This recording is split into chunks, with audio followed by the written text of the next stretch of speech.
সালারে বিভিন্ন জায়গায় আপনি ঘুরলেন, আপনার বিধানসভা এরিয়ায় ভোট কেমন হচ্ছে?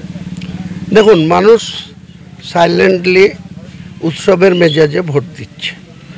মানুষের ভোট দেওয়ার অধিকারটা তাদের পছন্দের প্রার্থীকে, পছন্দের পার্টিকে, যারা সারা বছর যে পার্টি বা যে পার্টির নেত্রী মমতা ব্যানার্জির কাছে তারা বিভিন্ন সুযোগ সুবিধা বেনিফিশিয়ারির মাধ্যমে পায়, তাদের পক্ষে ভোট দিচ্ছে, এটা বোঝা যাচ্ছে।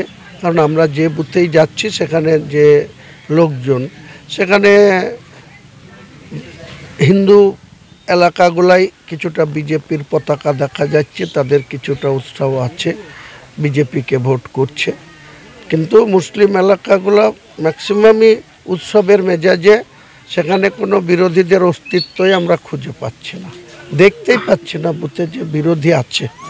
বিরোধী দুজন প্রার্থী আছে, অধীর এবং নির্মল সাহা, সেটা লক্ষ্যই করা যাচ্ছে না। কাজেই হিন্দু গ্রামগুলো যেমন তাদের সেন্টিমেন্ট বিজেপি ওই জয় শ্রীরাম ধ্বনি তুলেছে, তেমনি মুসলিমরা তাদের অধিকার সঠিকভাবে প্রয়োগ করছে, এটাই আমাদের ভালো লাগছে।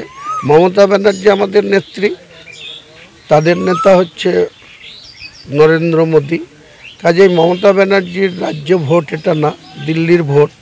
নরেন্দ্র মোদী তৃতীয়বারের জন্য টিকে থাকা, সরকারে আসার তার চ্যালেঞ্জ। আর আমাদের চ্যালেঞ্জ হচ্ছে আমরা জিতে আছি। 2019-এ আমাদের ফল একটু খারাপ হয়েছিল, এবার আমাদের 42-এর টার্গেট রেখে 30-এর উপর সিট তৃণমূল কংগ্রেস জিতবে এই রাজ্য থেকে।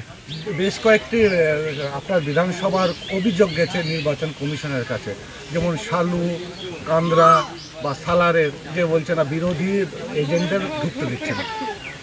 দেখুন, আমি এইসব থিওরির বিশ্বাস করি না, বা কোনো কর্মীকে এই ধরনের কোনো ইনস্ট্রাকশন আমার পক্ষ থেকে দিইনি। আমি আমাদের ব্লক সভাপতি মুস্তাফিজুর রহমান সুমনকেও একটু আগে ফোনে বলেছি যে কাউকে বসতে দেব না, এইটা যেন না হয়।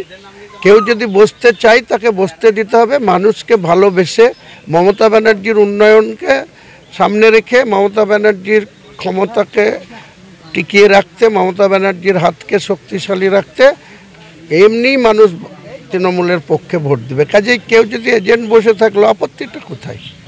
আমি এই নীতিতে বিশ্বাসী না। আমি চাই আমাদের কর্মীরা সঠিকভাবে নিজেদের মধ্যে উৎসবের মেজাজে আমাদের প্রার্থী ইউসুফ পাঠানকে 3 নম্বর বোতাম টিপে ভোট দিয়ে জয়যুক্ত করবে।